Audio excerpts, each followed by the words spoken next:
फिरोजाबाद का सिरसागंज कस्बा पेगू रोड पर सब कुछ सामान्य था, लेकिन तभी अचानक एक चीख सुनाई दी और आसमान काले धुएं से भर उठा।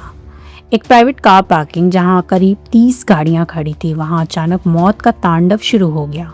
किसी को समझ नहीं आया कि ये आग लगी कैसे, लेकिन देखते ही देखते लपटें इतनी ऊंची उठने लगी कि मानो सब कुछ राख कर देगी। सन्नाटा चीखों में बदल चुका था और हर तरफ बस एक ही सवाल था, क्या कोई बचेगा? प्रत्यक्षदर्शी की माने तो आग इतनी शातिर और तेज थी कि उसने सोचने तक का मौका नहीं दिया।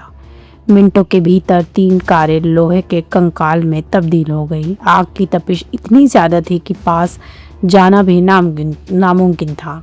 मंजर ऐसा था कि अगर जरा भी देर होती तो वहां खड़ी सभी 30 गाड़ियां बम की तरफ फट सकती थीं।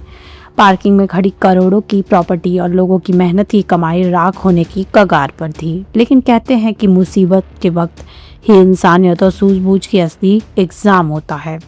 जब आग बेकाबू हो रही थी तब वहां मौजूद लोगों ने अपनी जान की परवाह किए बिना मोर्चा संभाला। किसी ने हिम्मत दिखाई और जलती हुई लपटों के बीच से दूसरी गाड़ियों को बाहर निकालना शुरू कर दिया। अगर वो लोग तत्परता न दिखाते तो आज सिरसागंज में एक बहुत बड़ा मातम होता। लोगों की इसी हिम्मत ने बाकी गाड़ियों को जलने से बचा लिया और एक बड़ी अनहोनी को टाल दिया। सूचना मिलते ही पुलिस और दमकल की गाड़ियां सायरन बजाती हुई मौके पर पहुंची। घंटों की कड़ी मशक्कत और फायर फाइटर्स के पसीने के बाद आखिरकार आग पर काबू पाया गया। लेकिन आग शांत होने के बाद जो पीछे बचा वो था सिर्फ जला हुआ लोहा और राख। अब सबसे बड़ा सवाल ये है कि आखिर ये आग कैसे लगी? क्या ये सिर्फ एक शॉर्ट सर्किट था या इसके पीछे कोई गहरी साजिश?